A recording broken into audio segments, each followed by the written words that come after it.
المكان اللي المفروض بيكون رمز للرحمة والأمان أحيانا بتتحول جدرانه لكوابيس مفيش حد بيقدر يسمعها، وخاصة في الوقت اللي المريض بيكون فيه في أضعف حالاته.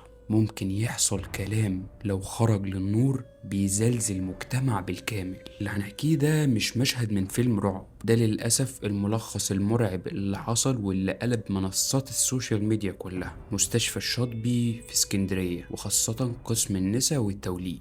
ضجة كبيرة حصلت ووصلت لمصر ودول الخليج، والقضية قلبت وبقت رأي عام. فعاوزك تتخيلي معايا كده انك انت رايحة المستشفى عشان تكشفي وتطمني على نفسك وانتي آنسة وعادي جدا، فتخرجي من المستشفى لا مؤاخذة في الكلمة وانتي مدام. انا اسف لو خان التعبير او كان تعبيري تقيل شوية، بس معلش هي دي الحقيقة المرة اللي المفروض نكون عارفينها كلنا. حقيقي الواحد قرأ كلام وشاف كلام كتير يوجع البطن، ولو الكلام ده حقيقي لازما ولابد يتم فتح تحقيق فوري. كلنا وبلا استثناء عارفين وضع المستشفيات الجامعية المجانية، وعارفين انها مش احسن حاجة، فيه الكويس وفيه الوحش من حيث المعاملة، ومتعودين على الخناقات والمشادات اللي بتحصل دايما، وخاصة بالليل في الطوارئ. معلش الناس كلها معذورة، كل ده متوقع وبنشوفه كتير وخد من ده كتير. لكن الكلام المنتشر بسبب مستشفى الشاطبي وخاصة قسم النساء والتوليد، لو الكلام اللي على المستشفى ده صح يبقى ده مش مجرد نقص خبرة أو نقص إمكانيات، ده اللي حصل ده هيندرج تحت بند الجريمة، وجريمة متكاملة من جميع الأركان، جرائم مخلة بالشرف ومحتاجة تحقيق جنائي عاجل، ومش مجرد تحقيق نقابي داخلي وخلاص كده. كل الكلام اللي اتروى كان من على لسان طبيبة امتياز من جوه المستشفى، يعني مش حد جاي من بره بيرمي بلاها كده وخلاص. الدكتورة ما قدرتش تسكت وقررت تكسر جدار الصمت. الكلام اللي قالته هز القلوب. الدكتورة أكدت إن غرف العمليات والولادة تفتقد تماما لأبسط القواعد الآدمية وحرمة المريض. وصفت الحالات اللي هناك والمرضى اللي بيجوا أكنهم حالات تجارب مش بني آدمين، لدرجة إن غرف عمليات الولادة بتتم في غرف مفتوحة كده على البحري. انتوا فاهمين المستوى اللي احنا واصلين له؟ وكمان قدام أشخاص ملهمش أي صفة بالطب أساسا، معدوش كده من قدام كلية الطب. في اللحظة دي شهادتها ما كانتش مجرد شكوى عادية، دي كانت صرخة استغاثة من كابوس ناس كتير بتعيشه كل يوم في مستشفى الشاطبي.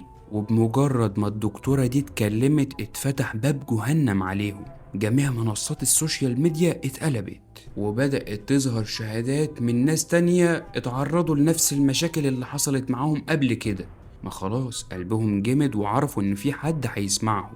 كلام الواحد والله العظيم ما هوش عارف يحكيه. كم ألم في الكلام مش طبيعي. أمهات حديثي الولادة بيحكوا تعرضهم للإهانات اللفظية وهم في أشد ألمهم وقت المخاض، وكلام تاني عن الولادة بدون تخدير، وكلام تاني كمان عن إجبار الحالات اللي هي بتولد إن هم يستحملوا الألم اللي هم فيه غصب عنهم. كل الأخبار اللي شفناها في الساعات اللي فاتت هي مش مجرد أخطاء طبية طبعا.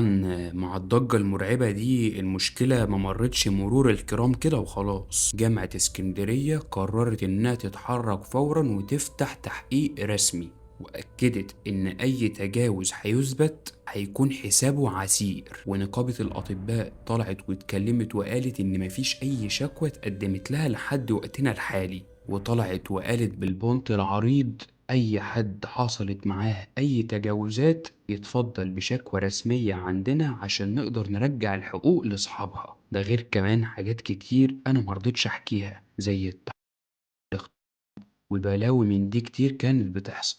حاجات كتير انا مرضيتش احكيها لان وارد اسرة كاملة تكون بتسمع فيديو زي ده، بس هسيب لكم سكرينات لناس كتير كانت بتحكي التجاوزات اللي كانت بتحصل معاها.